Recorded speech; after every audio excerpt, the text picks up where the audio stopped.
Bonjour à tous, bienvenue sur l'Éco TV. Cette semaine, j'ai un invité assez particulier, un spécimen rare en politique, puisque je suis parvenu à inviter la tête pensante du seul parti francophone qui ne fera pas partie de Verhofstadt 3. Isabelle Durand, bonjour. Bonjour. Alors, vous ne vouliez pas lier les allocations sociales au bien-être, baisser les impôts sur les bas et les moyens revenus. Qu'est-ce que je vois encore dans le programme Verhofstadt? Revoir les pensions à la hausse, c'est pas pour vous ça? Si, bien sûr. Et donc, reste à voir évidemment comment et à quelle hauteur le gouvernement Verhofstadt 3, intérimaire, va faire toutes ces questions-là, va régler ces problèmes tellement attendus depuis des mois et des mois. Alors, pour ce qui nous concerne, le choix a été fait par le Premier ministre de travailler avec les 4 grandes familles politiques, auxquelles s'est rajouté finalement dans un imbroglio qui était plus une guerre de poste et de portefeuille qu'autre chose. Le CDH, ok, ils ont préféré travailler sur cette forme-là, c'était aux formateurs à faire les invitations. Pour le reste, de notre côté, on a vu quand même que pour le moment, il n'y a pas de programme. Vous parlez de tous ces points, mais moi, j'ai encore rien entendu. Je ne doute pas que Guy Verhofstadt, qui est le grand gagnant de toute cette affaire, parce qu'en 17 jours, il a su faire ce que l'autre n'a pas su faire en 6 mois, il va nous faire un discours, à mon avis, très très enthousiasmant sur toutes ces questions. Mais c'est évidemment après, parce que c'est pas parce qu'on a arrêté le compteur, comme dit M. Renders, que pour autant, du jour au lendemain, tout se règle, quoi. Enfin, j'ai un peu du mal à le croire, en tout cas. Et moi, ce que j'ai du mal à comprendre, c'est pourquoi vous n'avez pas été invité. Vous aviez mis, vous, écolo, une seule exclusive, c'est la NVA. Elle ne fait pas partie de ce gouvernement intérimaire. Alors, comment vous expliquez que vous n'ayez même pas été invité, alors que Di Rupo, lui, il voulait C'est clair. Mais donc, nous avons été invités une première fois par M. Verhofstadt la semaine dernière. Et d'ailleurs, on a eu une assez longue discussion, très intéressante. Invité à participer à Verhofstadt 3? Non, invité à discuter, avant même qu'il ne convoque les partis pour former quelque chose. Donc, il faisait plutôt une partie d'information. Et donc, on a mis d'ailleurs une série d'inputs, si je peux dire, de thèmes sur la table, sur lesquels il nous semblait qu'un gouvernement intérimaire devait pouvoir travailler et surtout devait déjà mettre les jalons pour le futur, parce qu'il y a des choses aussi pour lesquelles il ne faut pas attendre. C'était très intéressant. On lui a fait savoir aussi que nous, on avait 3 types de conditions. La première, c'est qu'on invite Grun à la table. Pas nécessairement que Grun doive participer, mais à tout le moins que cette famille soit invitée, parce qu'il nous semble qu'on ne sépare pas les familles comme ça. La NVA, bien sûr, je me serais mal vu dans un gouvernement avec quelqu'un qui veut tout, sauf du fédéral, dans un gouvernement fédéral. Et puis la troisième chose, c'était évidemment les éléments de programme, et sur lesquels, jusqu'à présent, on a parlé de tout, sauf du programme. Qu'est-ce qui a bloqué alors? Alors pour le reste, le Premier ministre a fait le choix de rechercher les partenaires les plus importants qui donnaient les 2 tiers à sa coalition provisoire. Il a fait le choix de le faire sans nous.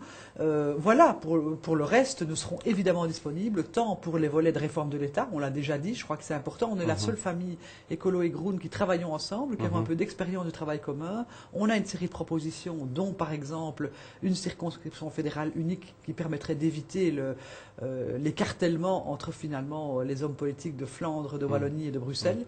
Et donc, à ce titre, on participera bien entendu à ça. Pour le reste, on fera notre boulot d'opposition bien le mieux possible.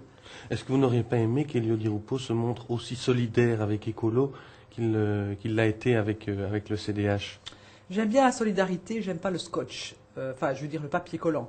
Et donc, c'est pas pour rien qu'Écolo, depuis 3 ans, a fait le choix d'être un parti autonome, indépendant, qui porte ses propres valeurs, qui fait des alliances, bien sûr, qui respecte les partenaires démocratiques, mais qui ne dépend de personne et dont finalement l'entrée ou la sortie d'un gouvernement ne dépend pas du bon vouloir de l'un ou de l'autre. On y entre parce qu'on est pour soi-même invité, pas parce qu'on est emmené par quelqu'un d'autre. Et donc, à ce titre, je pense que les choix du formateur, et c'était lui et lui à lui seul de les faire, ni Mme Milquet ni M. Di Rupo n'étaient formateurs. Voilà, donc moi je fais le constat simplement, pour le moment, on n'y est pas.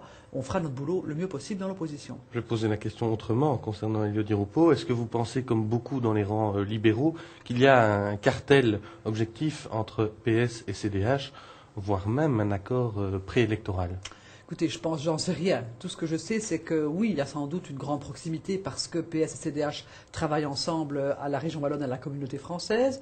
Madame Milquet, elle, je pense, n'avait pas très très envie d'aller dans cette coalition orange-bleu. Je pense qu'elle y est allée un peu à reculons et parfois avec un peu un boulet au pied. Ça se sentait, ça se voyait. Je veux dire, elle n'avait jamais l'air très, très enthousiaste, c'est le moins qu'on puisse dire. Est-ce à dire qu'elle voulait absolument faire revenir le PS dans la danse? Je n'en sais rien. Moi, j'étais en dehors. Ce que je vois, en tout cas, c'est qu'il y a, c'est vrai, une grande, je dirais, solidarité entre PS et CDH. Pas seulement, et sans doute pas seulement sur les idées, mais peut-être plus sur la stratégie pour l'avenir.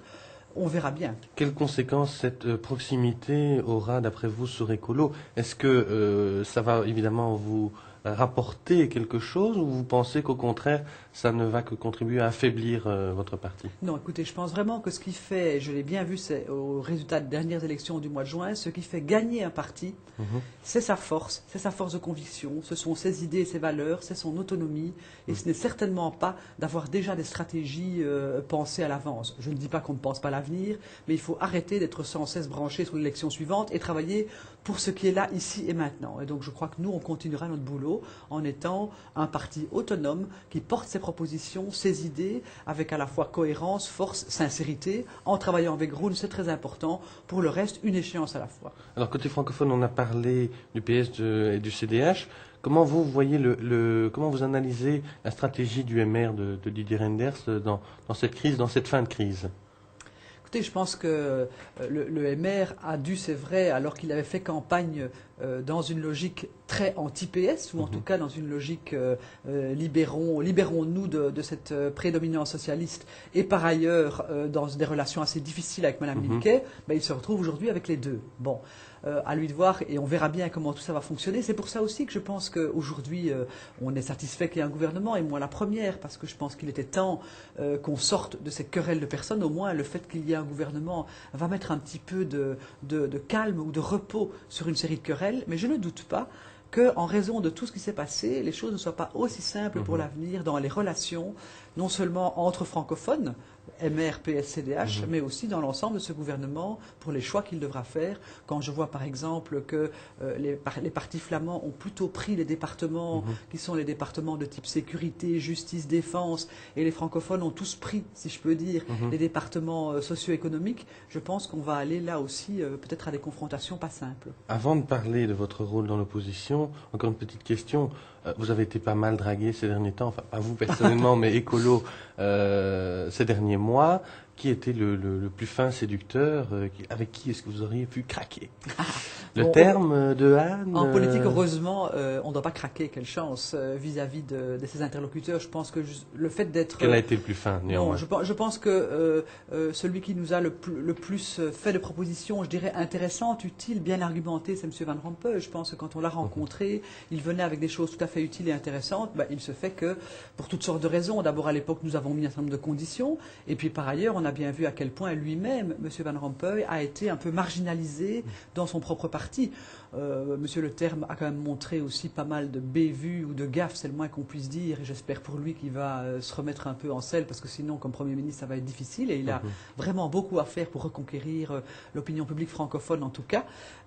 Pour le reste, c'est surtout ces interlocuteurs-là que nous avons rencontrés, en tout cas dans la période avant les 6 mois.